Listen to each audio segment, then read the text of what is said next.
Bismillahirrahmanirrahim. Assalamualaikum warahmatullahi wabarakatuh. Innal hamdalillah nahmaduhu wa nasta'inuhu wa nastaghfiruh wa na'udzu billahi min shururi anfusina wa min sayyiati a'malina. May yahdihillahu fala mudilla lahu wa may yudlil fala hadiya lahu. Allahumma anfa'na bima 'allamtana wa 'allimna ma yanfa'una wa zidna 'ilman. Allahumma tahhir qulubana minan nifaq wa tahhir a'malana minar riya' wa tahhir alsinatana minal kadhib wa tahhir a'yunana minal khiyanah. Innaka ta'lamu kha'inatal a'yun wa ma tukhfis sudur. Jamaah salat subuh yang dirahmati Allah Subhanahu wa taala. Pertama-tama marilah kita memanjatkan puji dan syukur kita kepada Allah Azza wa Jal, yang mana hingga pada pagi hari ini Allah masih memberikan kepada kita begitu banyak nikmat iman dan Islam, nikmat sehat, sehingga Allah Subhanahu wa taala masih mengizinkan kita untuk melanjutkan kembali aktivitas kita di pagi hari ini, dan kita mulai dengan bermajlis. Insyaallah mudah-mudahan Allah Subhanahu wa taala menjadikan kehadiran kita sebagai amal ibadah di sisi Allah Subhanahu wa taala. Amin ya rabbal alamin. Salawat teriring salam mari kita curahkan kepada suri tauladan kita Nabi Muhammad sallallahu alaihi wasallam, kepada keluarganya, kepada para sahabatnya, dan kepada para pengikutnya yang istiqomah hingga akhir zaman. Jamaah yang dirahmati Allah Subhanahu wa taala, pada pagi hari ini kebetulan menggantikan Ustadz Syarif Hidayatullah. InsyaAllah kita akan membahas sebuah tema besar yang begitu penting, yang mana Allah Subhanahu wa ta'ala dan Rasulnya telah menyebutkan sebagai sebuah dosa termasuk di antara dosa-dosa besar, yaitu dosa riba. Lebih sering kita mendengar tentang larangan-larangan riba. Banyak dari kita pernah mendengar bahwasanya Allah Subhanahu wa ta'ala dan Rasulnya telah mengumumkan peperangan terhadap para pelaku dosa riba. Tetapi sedikit daripada kita yang memahami bagaimana seluk-beluk, bagaimana gambaran utuh apa yang menjadi larangan Allah dan Rasulnya di dalam Al-Quran dan Al-Hadis tentang tata cara apa saja transaksi yang termasuk ribawi. Dan di dalam Al-Quran Allah Subhanahu wa ta'ala telah menggambarkan kepada kita bahwa Allah menurunkan larangan untuk memakan harta riba di dalam beberapa tahapan.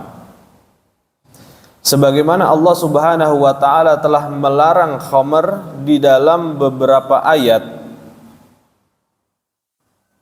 Daripada mulanya Allah menjelaskan bahwa khamr terbuat dari anggur, yang mana di situ ada manfaat dan kemudian ada madarat, yang mana sebagian menjadikannya sebagai minuman memabukkan dan sebagian menjadikannya sebagai rizki yang halal, sampai pada akhirnya kemudian Allah Subhanahu wa ta'ala melarangnya secara total, ya, dan menyebutnya sebagai rijsun min amali syaitan.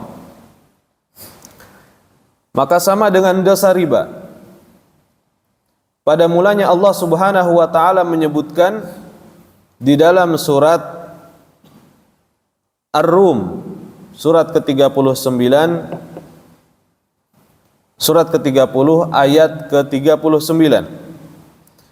Di dalam ayat tersebut Allah Subhanahu wa taala berfirman, "Wa ma ataitum min riba liyarbuwa fi amwalin nasi fala yarbu 'indallah.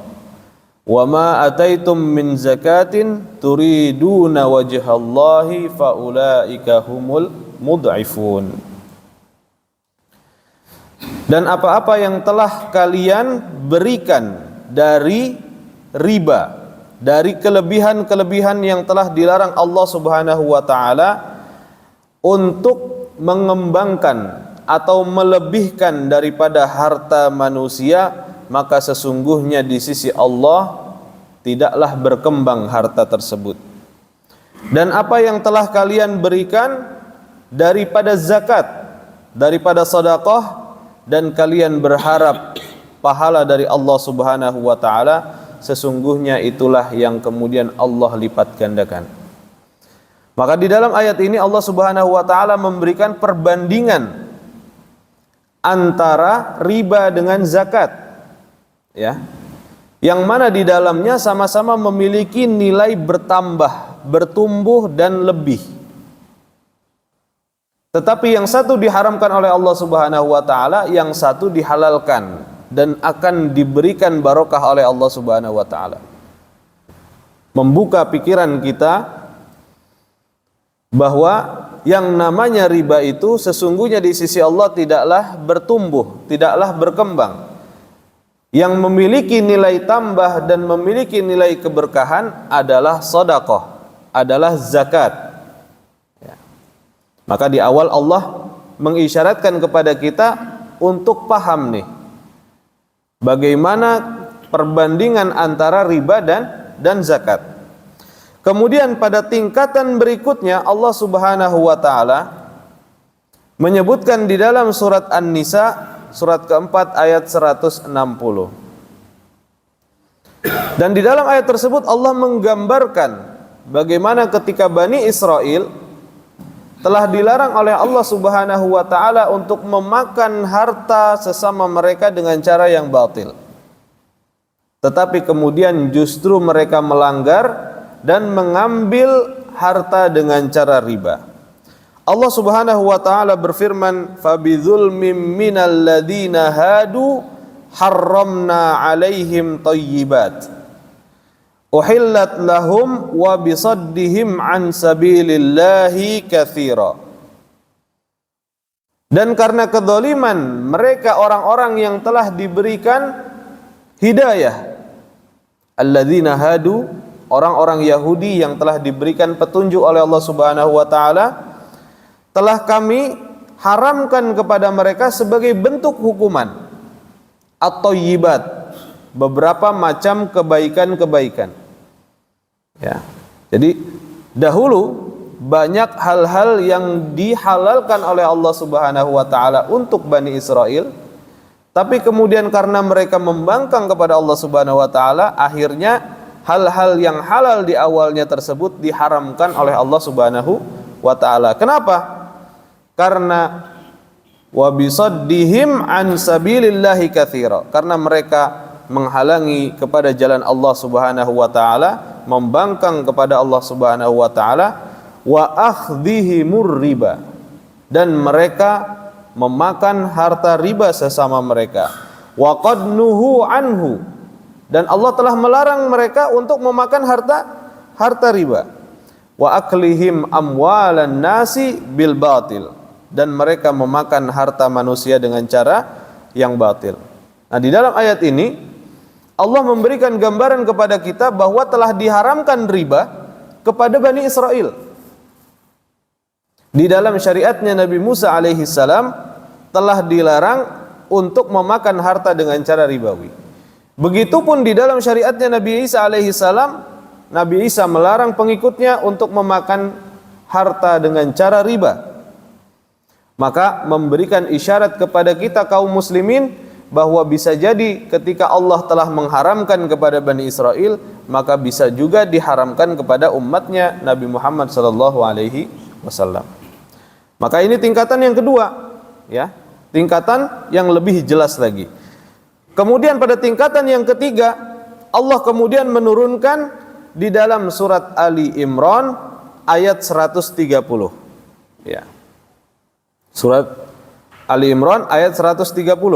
Allah Subhanahu wa taala berfirman, "Ya ayyuhalladzina amanu la ta'kulur riba ad'afan mudha'afah." Wahai orang-orang yang beriman, janganlah kalian memakan riba dengan cara berlipat-lipat ganda. Jangan kalian memakan harta riba dengan cara berlipat-lipat ganda. Dan ini maksudnya adalah bukan berarti bahwa kalau riba tidak berlipat ganda itu artinya boleh. Bukan berarti kalau riba itu sedikit artinya dihalalkan oleh Allah, tidak. Maksud daripada ayat ini bahwa orang-orang Arab jahiliyah dulu ketika mereka belum mendapatkan hidayah Islam, mereka bertransaksi, ya, meminjamkan uang kepada saudaranya dan mengambil kelebihan itu dengan cara berlipat ganda. Disebut dengan riba jahiliyah. Ya. Ketika seseorang meminjam 1 juta misalnya, maka yang pemilik uang mengatakan, aku berikan kamu tenggat waktu 1 bulan dan kamu mengembalikannya 1.500.000. Ketika sampai pada temponya kemudian mereka tidak mampu membayar, maka mereka aziduka fil muddah. Maka aku akan menambahkan untuk kamu tempo berikutnya dan melebihkan kembali uang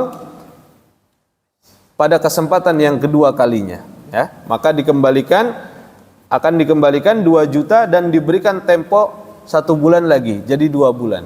Nah, itu dimaksud dengan ad'afan mudha'afah, secara berlipat ganda. Ya. Dan Allah telah melarang ketika kalian sudah menjadi orang-orang yang beriman, ya ayyuhalladzina amanu la ta'kulur riba ad'afan mudha'afah. Jangan kalian memakan harta riba dengan cara berlipat ganda sebagaimana kalian dulu melakukannya ketika masih dalam keadaan jahiliyah. Ya. Maka ini adalah peringatan yang ketiga, ya, lebih keras lagi.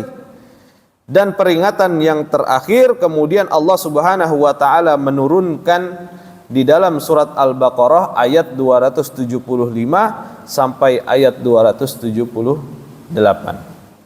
Yang mana di situ gambarannya lebih jelas, Allah mengaitkan antara dosa riba dengan keadaan manusia pelakunya di akhirat kelak. Ya. Bagaimana hukuman di akhirat kelak? Allah Subhanahu wa taala berfirman, "Alladzina ya'kuluna riba la yaqumuna illa kama yaqumul ladzi yatakhabbathu syaitanu minal mas."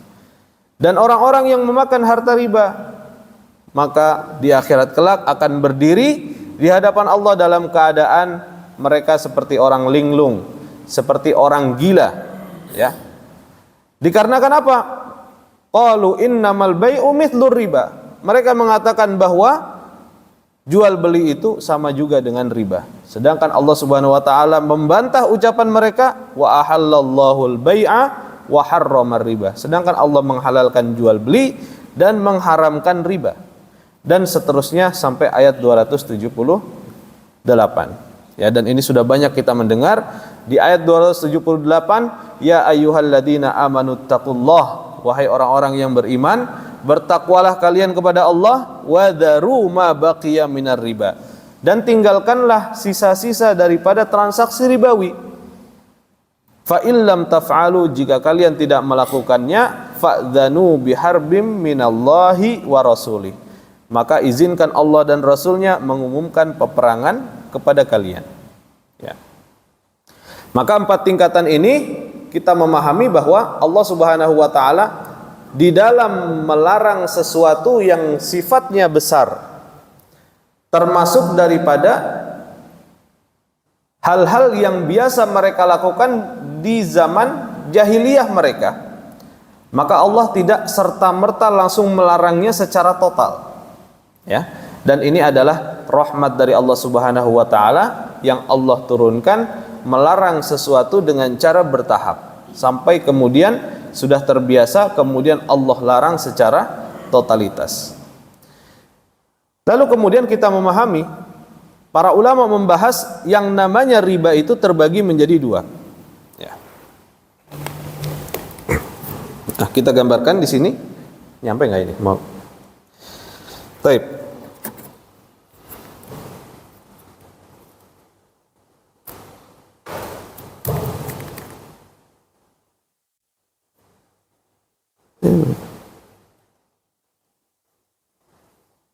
Oh dari situ, Masya Allah.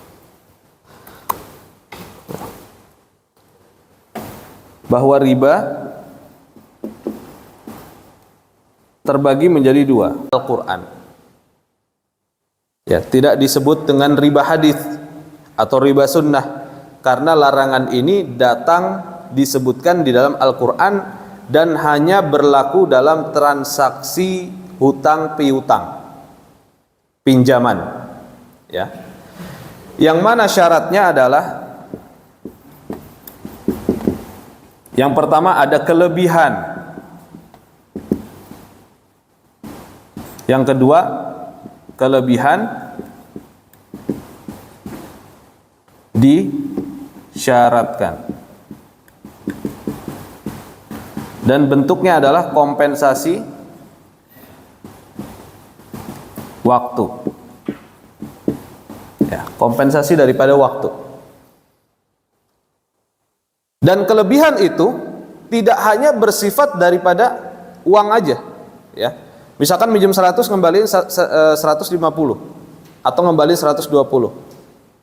Tapi bisa dalam bentuk yang lain. Misalnya dalam bentuk pinjaman barang, bisa juga. Saya pinjam sama Pak Mulyono, Pak Mul, punten saya butuh beras. Hari ini saya nggak punya beras di rumah, saya pinjam 1 liter. Oh oke, boleh. Ini saya pinjemin 1 liter, tolong nanti kalau ngembaliin lebihin 1/2 liter ya, gitu. Maka itu juga sama bentuknya riba, ya. Atau mungkin minjem yang lain. Pak Mul, tolong saya pinjemin baju. Hari ini saya kehabisan baju. Oke, boleh. Saya pinjemin baju saya. Tolong nanti ngembaliinnya selipin di kantongnya uang 10.000 ya, gitu. Uang 10.000. Maka itu juga bentuk daripada riba. Riba yang berlaku pada pinjaman, ya. Dan ini adalah riba yang paling jelas berkenaan dengan hutang dan yang disebutkan di dalam Al-Qur'an, ya. Surat Al-Baqarah ayat 275 sampai 278. Nah, ini adalah riba Al-Qur'an. Riba yang kedua disebut dengan riba sunnah,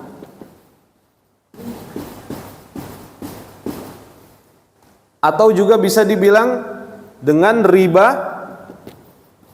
jual beli.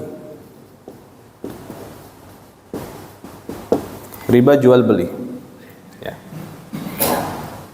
Yang kedua ini adalah riba yang mana larangannya disebutkan oleh Rasulullah SAW di dalam hadis. Ya, disebutkan oleh Rasulullah di dalam hadis.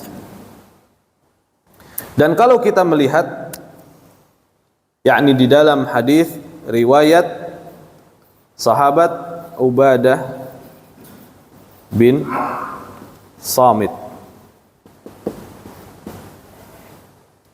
Rasulullah SAW melarang kita untuk memperjualbelikan 6 macam dengan sejenisnya, ya, dengan sejenisnya.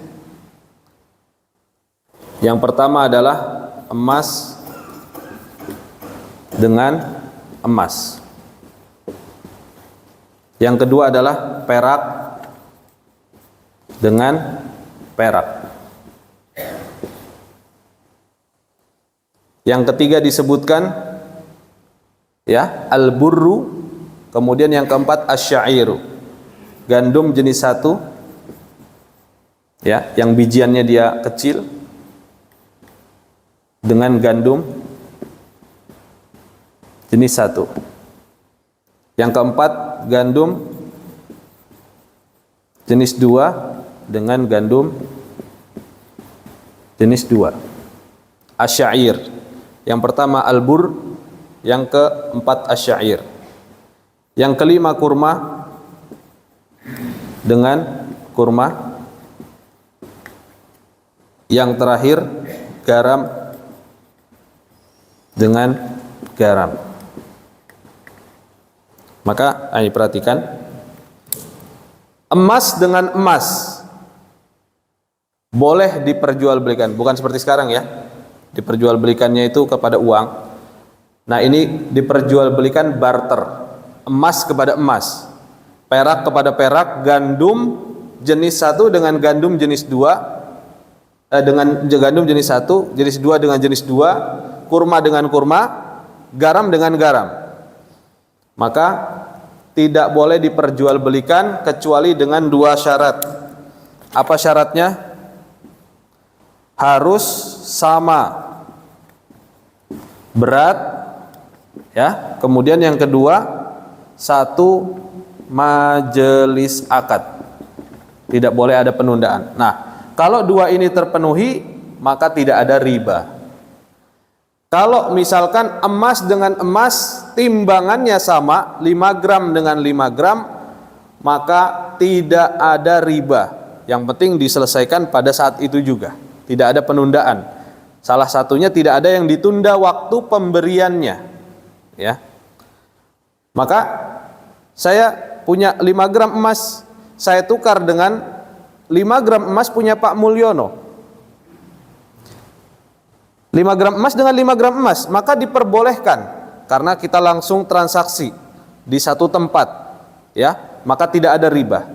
Tapi kalau saya bilang, Pak Mul, soalnya emas saya ini emas baru dan punya Pak Mul emas lama, ya. Jadi saya tukar emas lama, emas baru saya 5 gram, Pak Mul kasih saya 6 gram karena punya Pak Mul emasnya lama. Maka terjadi riba. Atau mungkin ada penundaan, sama-sama 5 gram emas, tetapi Pak Mul bilang, oh, emas yang saya nanti saya berikan besok ya, kita sepakat sekarang. Maka terjadi riba. Boleh diperjualbelikan dengan sesamanya, emas dengan emas, perak dengan perak, dan seterusnya, dengan syarat timbangannya harus sama, tanpa melihat kualitas, dan tidak boleh ada penundaan, ya. Kalau kita menjual kurma ke kurma, misalnya sukari dengan ajwa, jauh banget bedanya ya. 1 kilo ajwa bisa dapat 4 kilo sukari. Tapi ternyata Rasulullah melarang kita untuk menjual secara langsung. Saya punya ajwa 1 kilo, saya jual langsung, saya beli dengan apa? Kurma sukari 4 kilo, ya, tanpa konversi uang dulu, tapi langsung saya jual kepada orang yang menjual kurma 4 kilo, ya. 1 kilo dengan 4 kilo ada perbedaan berat, maka di situ terjadi riba, meskipun beda kualitas, ya.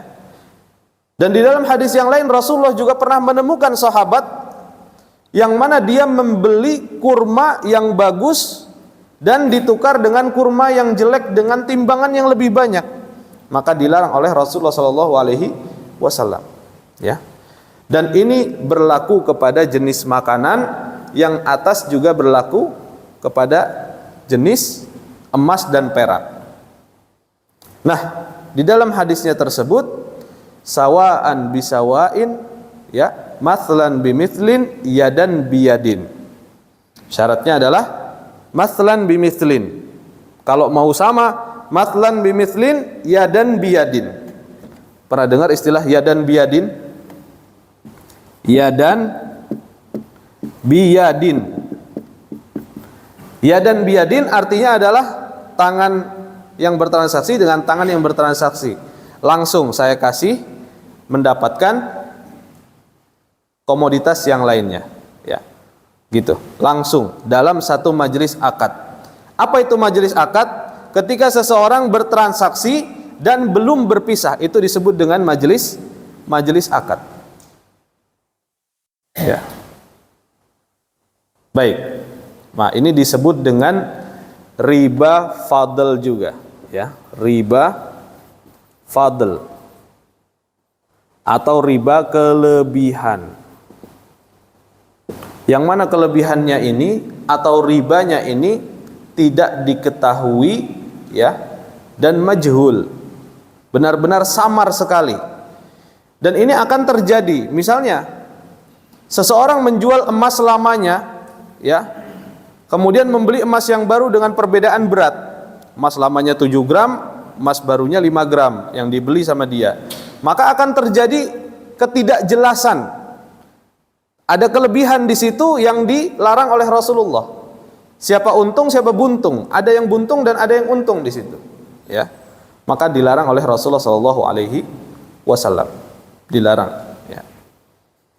Kemudian di ujung hadisnya, fa idza ikhtalafat hadhil asnaf fabi'u kaifa syi'tum. Kalau berbeda antara komoditas yang tadi, maka boleh dijual dengan komoditas yang berbeda idza kana yadan biyadin. Contoh, saya punya emas, saya jual ke perak. Saya punya emas, saya jual ke perak. Ya. Boleh atau tidak? Boleh. Misalnya emasnya 1 gram, peraknya 5 gram misalnya. Boleh-boleh saja, sah-sah saja. Ya. Karena sudah berbeda jenis, sudah berbeda komoditas. Tapi ada syarat lain. Apa kata Rasulullah? Idza kana yadan biyadin. Harus satu majelis, kata Rasulullah. Harus satu majelis. Jadi tidak boleh ada penundaan pada salah satunya. Tidak boleh ada penundaan pada salah satunya. Sekarang yang banyak terjadi transaksi jual beli emas online. Bagaimana hukumnya kira-kira? Ada yang bisa menjawab? Apa hukumnya membeli emas online?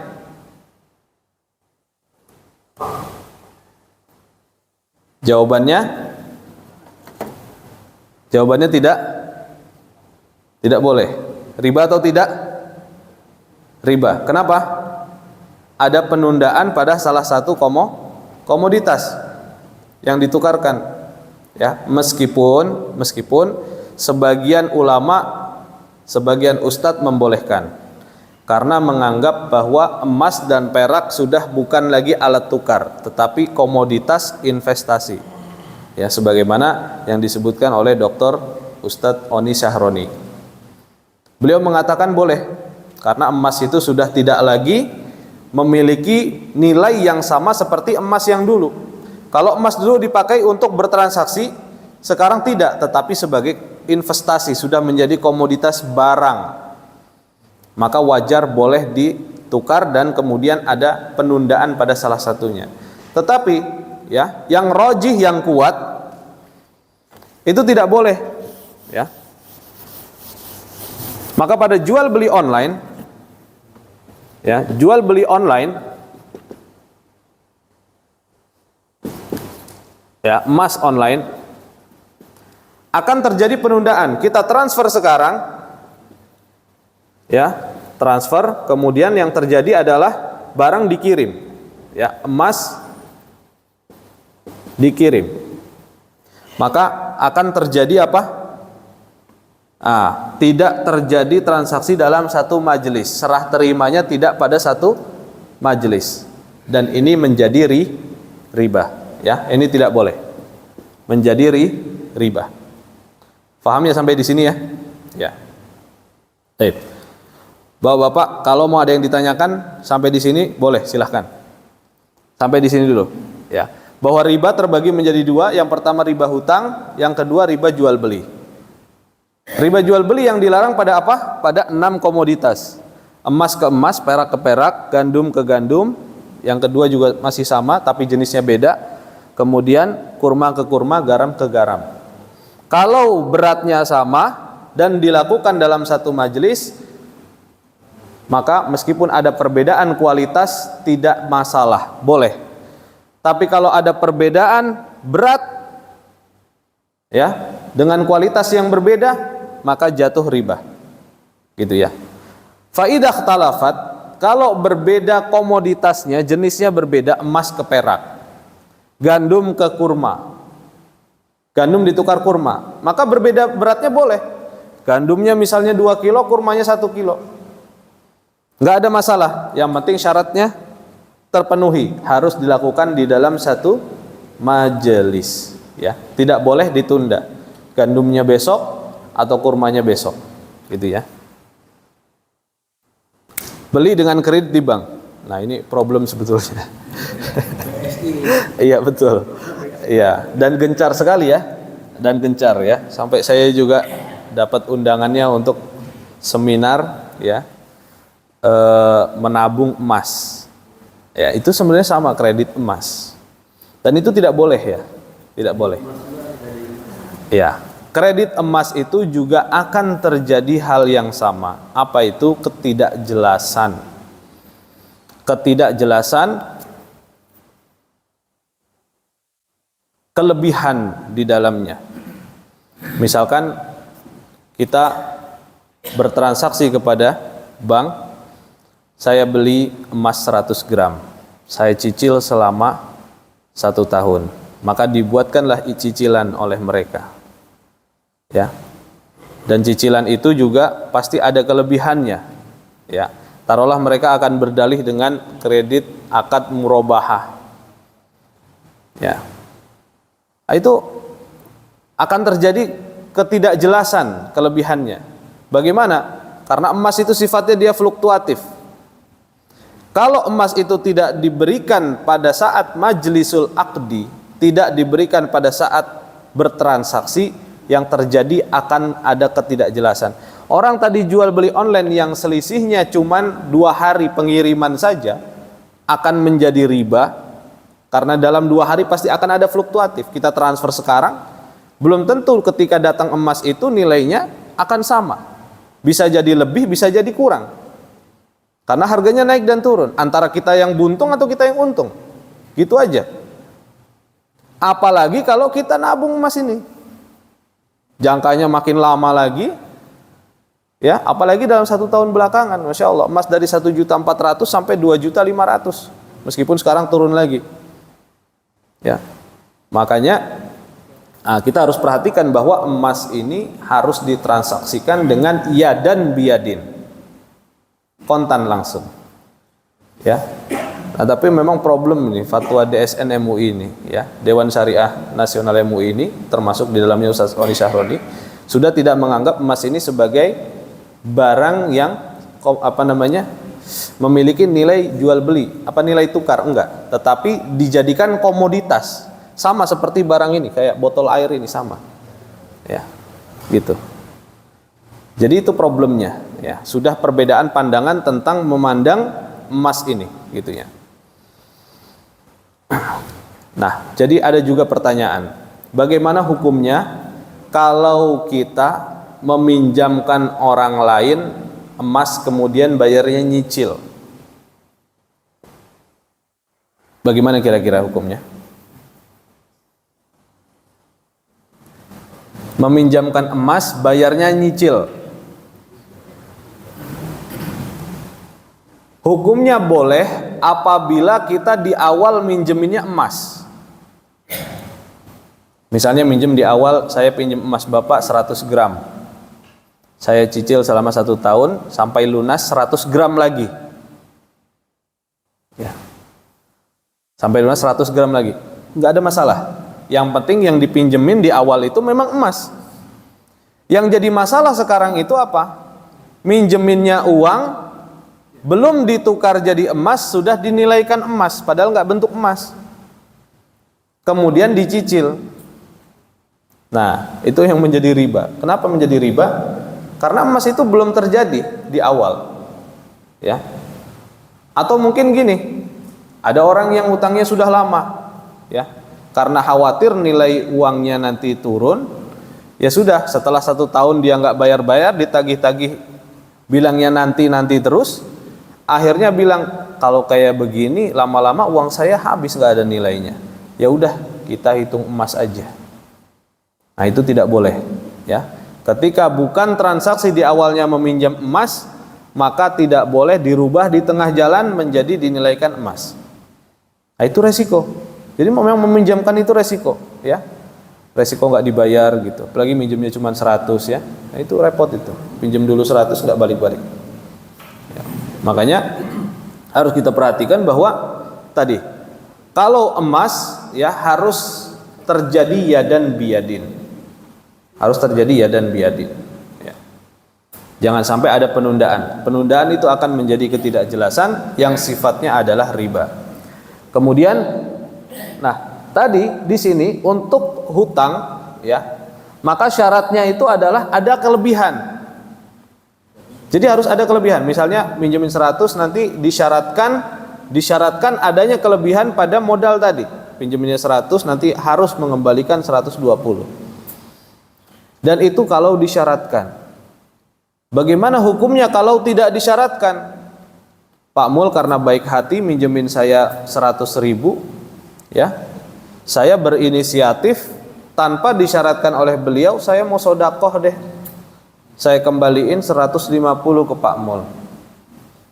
Bagaimana hukumnya kira-kira? Tanpa disyaratkan ya. Hukumnya boleh. Karena saya berniat untuk bersodakoh kepada Pak Mul. Ya. Asal jangan dibiasakan aja. Kalau dibiasakan nanti lama-lama Pak Mul nggak mau minjemin gitu. Ya. Ternyata akhirnya kalau nggak dikasih kelebihan Pak Mul nggak mau minjemin. Nah itu jadi masuk ke riba. Unsur ribanya muncul. Tapi kalau cuma sekali dua kali kemudian saya nggak ngasih lagi kelebihan tersebut, ya Pak Mul tetap minjemin. Nah itu tidak ada masalah. Karena tidak disyaratkan. Ya. Bagaimana kalau sebaliknya? Pak Mul bilang tolong nanti kembalikan setelah 1 bulan ya, gitu. Nah baru 2 pekan Pak Mul bilang, kalau Bapak bayarnya sekarang, boleh deh saya diskon utangnya. Jadi 80.000 tadinya 100.000. Kalau 1 bulan bayarnya full, kalau 2 minggu boleh deh saya diskon jadi 80.000. Nah ini juga unsur-unsur yang syubhat kepada riba. Ya, syubhat kepada riba. Kalau tadi dilakukan niatnya untuk bersodakoh tidak ada masalah, asal tidak tadi diberi kompensasi waktu. Ya, karena Bapak membayarnya ngangsurnya lebih cepat, akhirnya saya kasih diskon. Nggak kayak gitu. Ya, namanya hutang pinjem 100.000 yang balikinnya 100.000 sampai kapanpun, gitu ya. Jadi jangan sampai ada kelebihan. Ya, jadi memang kalau kita pinjaman tadi, ya, kalau memang pinjaman tadi, ya kita ngembalikannya itu harus sesuai. Kalau misalnya pinjam 1 kilo, maka kita ngembaliinnya juga 1 kilo, gitu ya. Dan itu usahakan memang satu jenis, jangan sampai dibedakan jenisnya. Kayak minjem emas tadi, kalau emasnya 24 karat, jangan kemudian diganti 22 karat. Ya, meskipun ada kelebihan kan nanti hitungan beratnya beda gitu. Nah, itu unsur-unsur ribawi gitu. Jadi kita usahakan memang sama. Gitu ya. Usahakan memang sama. Ya, jadi harus beratnya sama meskipun berbeda kualitas.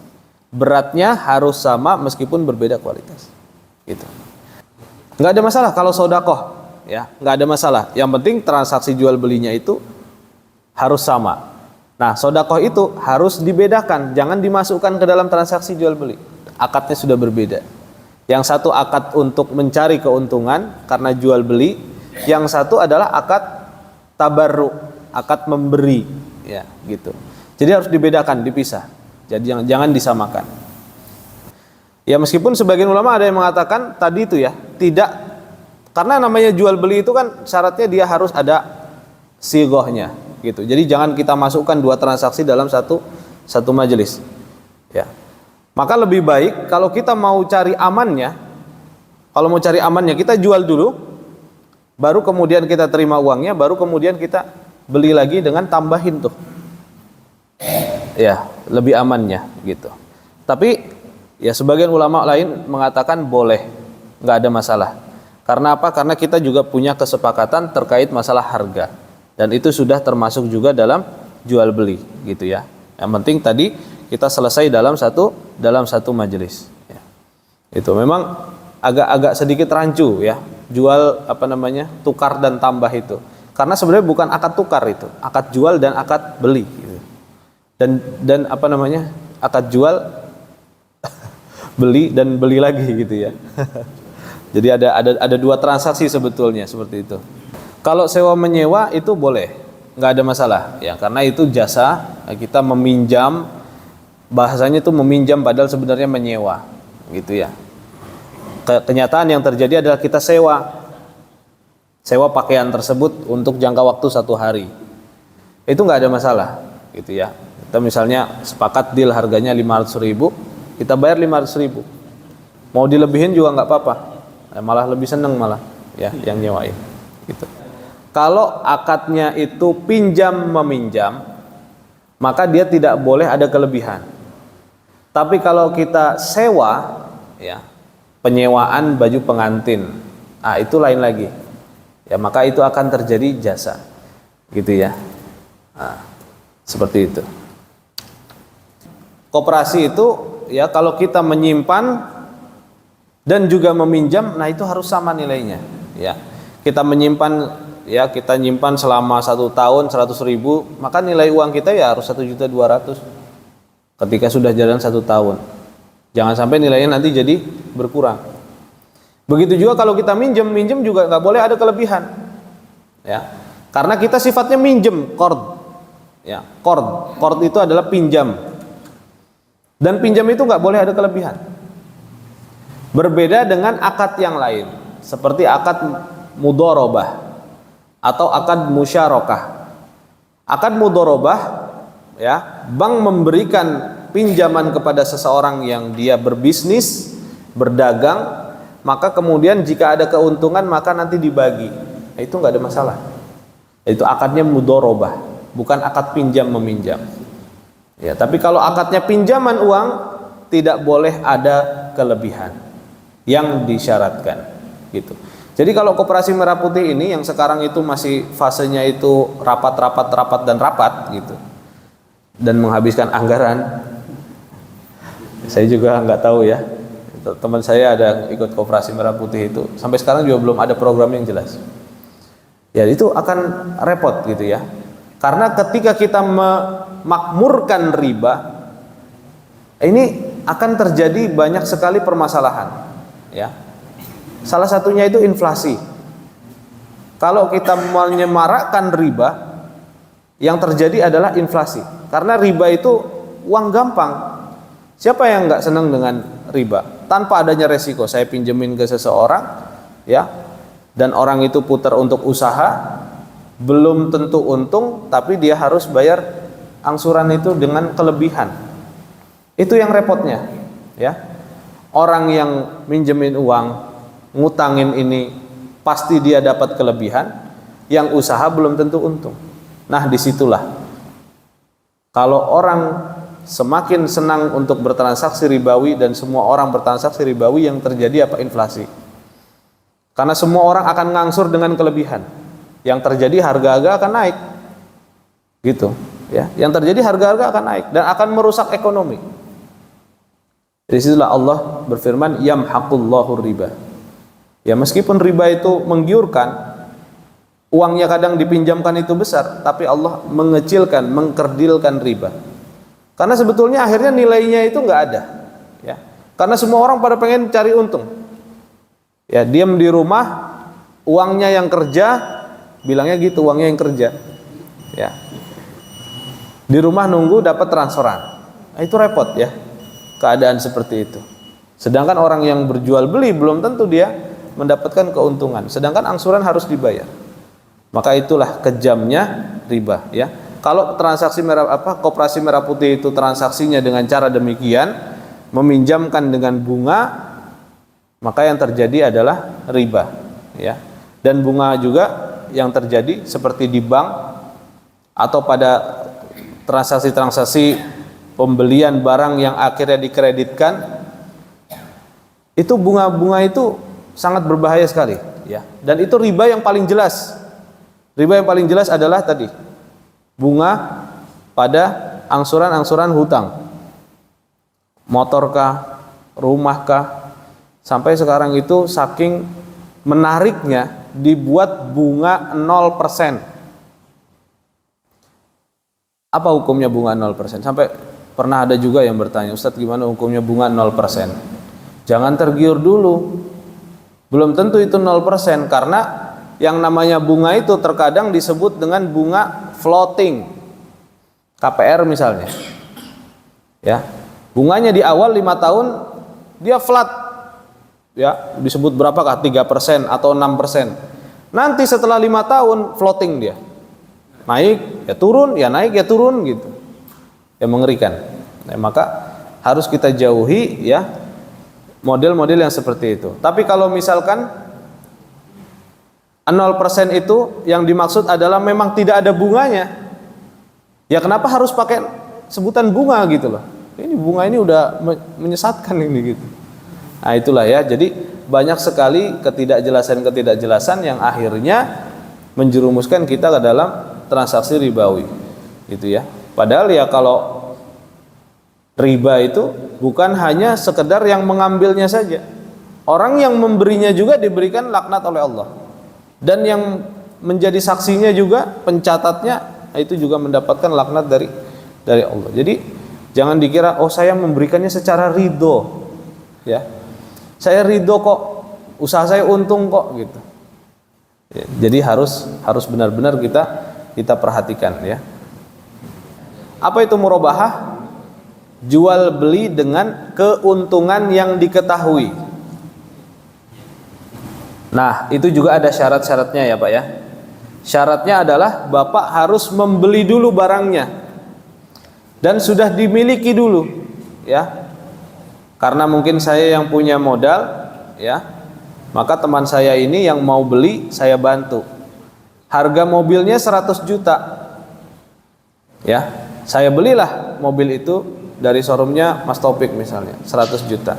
Saya jual ke teman saya dengan diangsur, yang mana nilainya itu menjadi 150 juta totalnya, dibayar diangsur, nggak ada masalah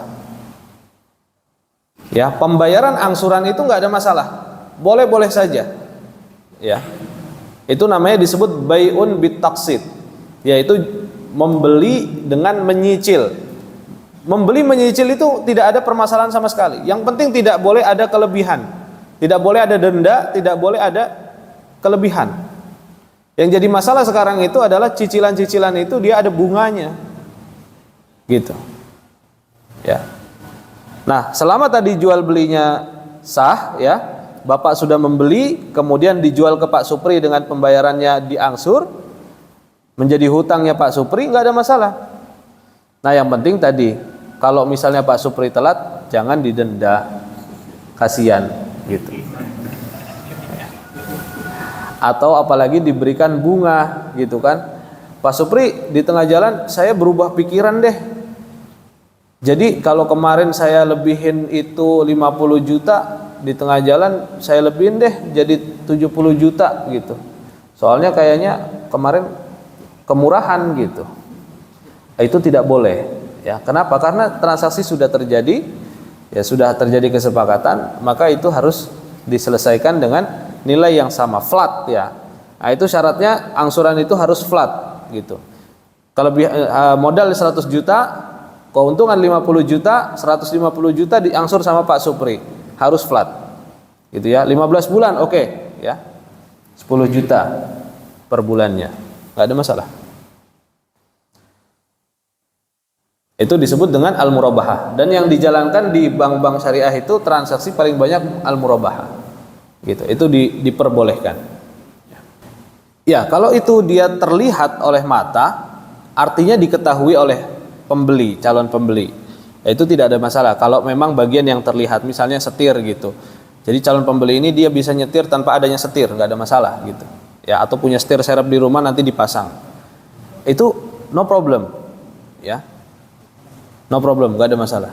Tapi kalau dia bagian yang tersembunyi ya, maka dia harus jelaskan. Nah, itu harus dijelaskan kalau memang adanya aib-aib di dalam mobil ini ya, adanya aib gitu. Misalnya posisi turun mesin, kan kita nggak tahu tuh ya, dinyalain cuman jalan 20 meter mati Ya. Oh ini bagus gitu. Nggak mungkin. Ya. Jadi harus dijelaskan aib-aib yang ada yang memang di situ bagian daripada mobil itu yang kita fahami. Misalnya mobil secara fungsi apa, ya, maka bagiannya itu kalau ada yang kurang harus kita jelaskan. Tapi kalau cuman semacam aksesoris aja yang terlihat nggak ada masalah, peleknya kita ganti, kan orang juga tahu. Oh peleknya kaleng ya Pak, gitu. Saya beli murah, pasti gitu. Ini nggak ada masalah, ya. Karena dia adalah sesuatu yang terlihat. Tapi kalau aib yang tidak terlihat, maka harus dijelaskan. Kalau zaman dulu, ya, yang paling sering dijelaskan, misalkan jual beli budak, ya. Karena budak itu kan yang dicari ada tenaganya, kecerdasannya, gitu. Harus dijelaskan aibnya apa. Oh budak ini dia rada-rada on misalnya, ya kurang, rada-rada kurang gitu ya cara berpikirnya. Maka harus dijelaskan. Nah itu kalau misalkan ternyata dijelaskan, oh ini budak ini pinter gitu, IQ-nya 130 misalnya. Ternyata pas lagi kerja yang terjadi adalah dia kok kelihatannya IQ-nya 78 ini gitu. Nah maka boleh disebut dengan namanya khiyar aib. Kita kembalikan karena adanya aib yang tidak diketahui oleh pembeli saat majlisul aqdi, gitu ya, pada saat transaksi jual beli. Maka kalau ada aib-aib yang tidak terlihat, ya, yang memang di awal itu tidak dijelaskan oleh sang penjual, sengaja ditutup-tutupi, maka di situ boleh mengajukan pembatalan, ya, disebut dengan khiyar aib, gitu, ya. Tapi kalau hal-hal itu dia tampak terlihat di luar, ya, maka itu sudah tidak lagi menjadi khiyar aib, ya, karena sudah diketahui. Gitu. Kalau misalnya penjualnya tidak tahu dan pembelinya tidak tahu, ya sudah, berarti dua-duanya yang menanggung. Ya, artinya dua-duanya yang menanggung gitu. Kenapa tidak dicek dulu, gitu ya? Gitu. Artinya dia membeli dengan cara tadi. Dengan cara tidak memeriksa. Tapi yang jelas namanya jual beli itu kan harus benda barang yang bermanfaat, yang mana dia manfaatnya itu jelas, gitu ya. Kalau barang itu tidak ada manfaatnya tidak boleh, gitu. Jadi kalau kayak mobil manfaatnya apa, dia bisa dipakai. Nah minimal orang itu akan mengecek itu, ini bisa nyala nggak, bisa jalan nggak, aman nggak di jalan, kan seperti itu. Tapi kalau nggak dicek seperti itu, ya namanya dia beli kucing dalam karung, ya, salah sendiri gitu. Ya, jadi salah satu di antara hikmah diharamkannya riba adalah bahwa kita menyuburkan jual beli, ya, menyuburkan sektor-sektor usaha, sektor-sektor yang real dibandingkan sektor apa? Pinjam meminjam tadi, ya. Ketika kita melihat di dalam satu ekonomi itu sangat banyak transaksi ribawinya, bukan sektor realnya, ya, kayak jual beli, ya, investasi untuk menghasilkan sebuah produk, pertanian, perikanan, tapi cuma diputar antar orang ke orang dengan cara hutang yang ada kelebihannya, yang terjadi adalah kehancuran ekonomi, ya. Krisis-krisis ekonomi yang sering terjadi, ya, baik di Amerika misalnya, ya, atau di mana, ya, kayak di Amerika itu pernah di tahun 2009 kalau tidak salah, ya, karena permasalahan hutang KPR.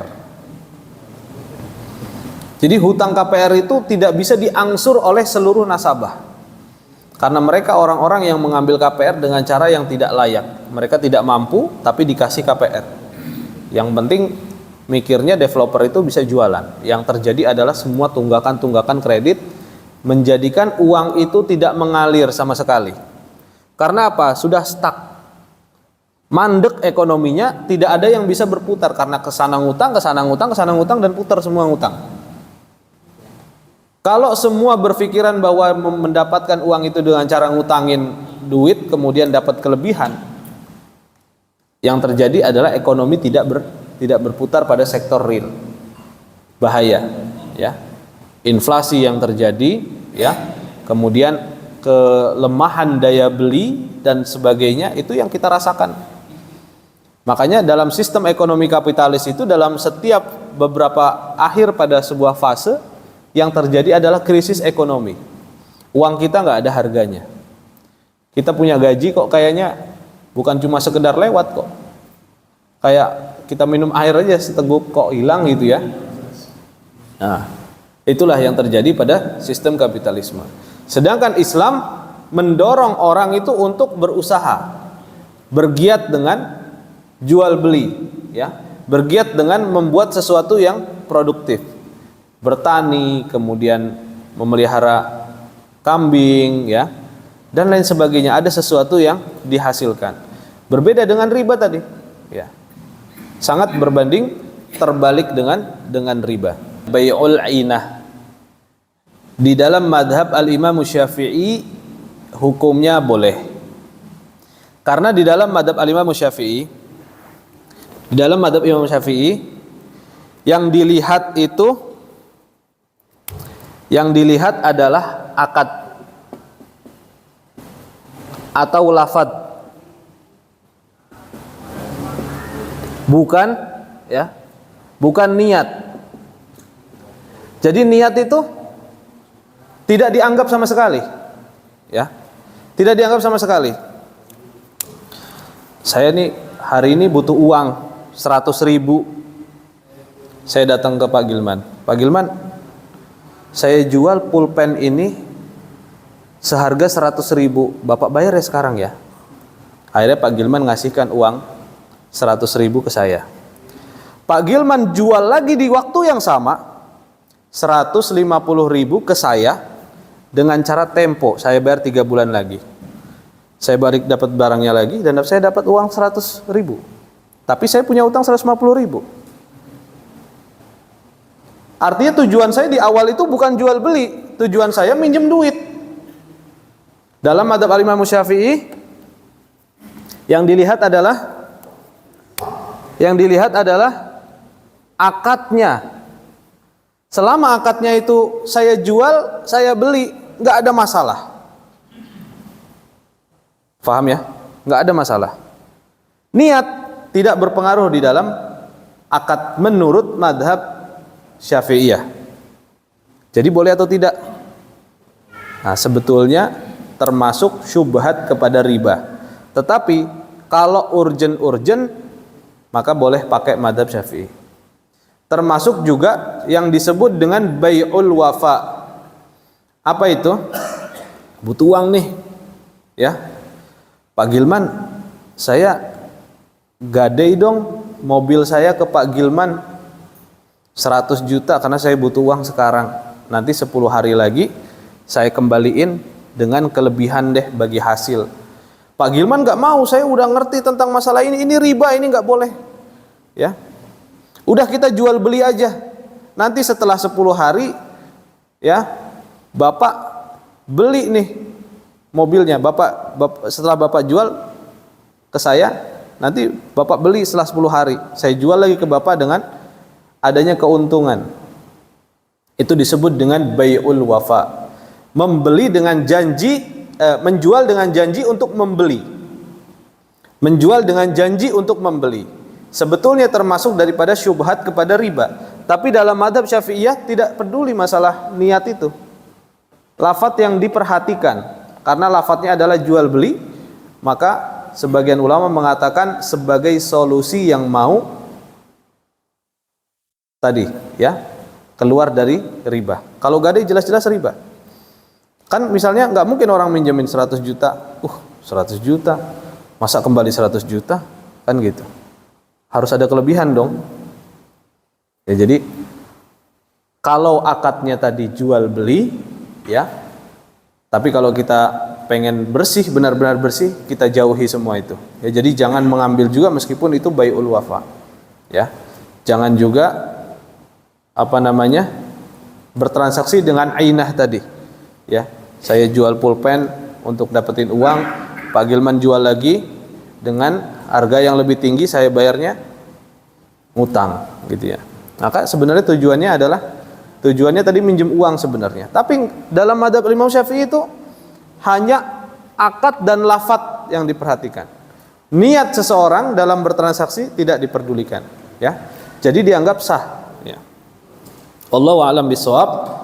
Tapi tetap kalau kita mau menjauhi unsur-unsur ribawi, maka hal-hal yang demikian juga sebaiknya dihindari. Ya, sebaiknya dihindari. Ya, memanfaatkan gadai tidak boleh. Karena termasuk daripada qardun jarro naf'an. Qardun jarro naf'an, jadi sepanjang orang itu meminjam uang, ya, maka tidak boleh pinjaman itu akan mendatangkan keuntungan atau manfaat. Bahkan manfaatnya itu mungkin bukan dalam bentuk gadai, dalam manfaat yang simpel-simpel aja gitu. Karena Pak Mul sudah minjemin saya uang, ya udah deh, boleh deh saya tawarin Pak Mul kemana-mana saya anter, gitu. Pak Mul menerima tumpangan untuk pergi kemana-mana karena dipinjami, itu sudah termasuk daripada manfaat yang tidak dibolehkan.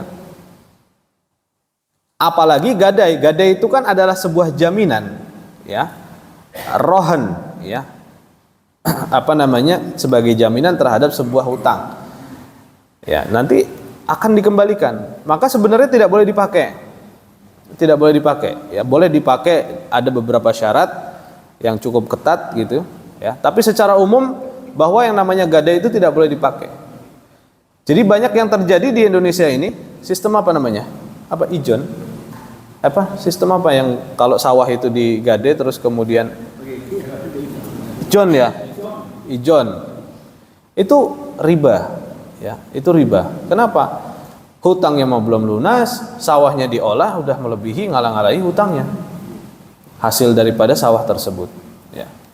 Maka itu sebuah kezaliman, ya. Jadi bagaimana? Ya sudah, kalau memang itu gadai tidak perlu dipakai, gitu ya. Kalau misalkan dipakai, maka nanti ada keuntungan yang diberikan juga kepada pemilik lahannya aslinya, yang penghutang tadi, gitu. Jadi tidak boleh kayak udah kepemilikannya dia aja, gitu ya. Dan itu berlaku, gadai itu bertingkat-tingkat nanti akhirnya, ya. Seperti yang berlaku di beberapa tempat, ada yang disebut dengan namanya oper gadai. Oper gadai. Saya menggadaikan ke Pak Hilman sebuah sawah untuk menerima uang pinjaman 100 juta. Setelah 5 tahun bukannya saya angsur saya kembalikan, saya malah mikir gimana caranya ini sawah saya bisa dapat keuntungan lain. Akhirnya saya gadaikan lagi ke Pak Mul. Pak Mul nih saya gadaikan oper gadai, lebihin 50 juta. Sawahnya jadi pindah ke Pak Mul. Saya dapat uang 50 juta. Setelah 5 tahun lagi pindahin lagi ke si C, gitu. Sawahnya pindah ke si C, kemudian saya terima lagi uang, gitu, kelebihan tersebut.